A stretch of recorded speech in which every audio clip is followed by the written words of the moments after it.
So at a high level, if you say what is the goal of DOGE, and I think a significant part of the presidency is to restore democracy.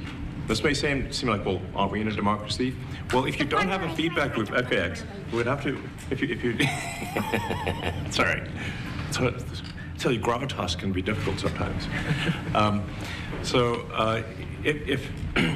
If there's not a good feedback loop from the people to the government, and if you have rule of the bureaucrat, or if the bureaucracy is in charge, and then what meaning does democracy actually have?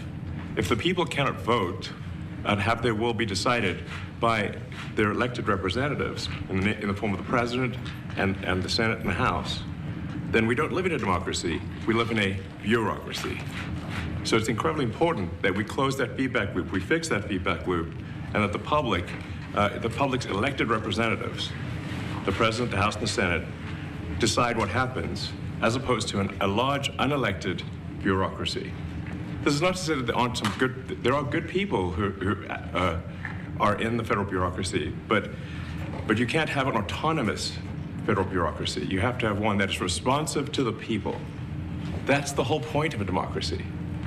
And if you looked at this, if you looked at the founders today and said, what do you think of the way things have turned out? Well, we have this unelected, fourth unconstitutional branch of government, which is the bureaucracy, which has, in a lot of ways, currently more power than any elected representative.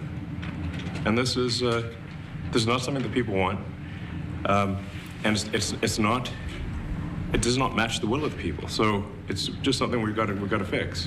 And then we've also got to address the deficit. So we've got a $2 trillion deficit, and if we don't do something about this deficit, the country's going bankrupt.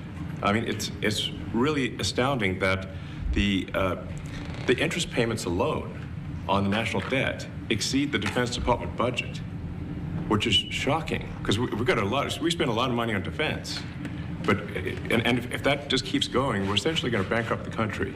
So what I really want to say is, like, it's not optional for us to reduce the federal expenses. It's essential.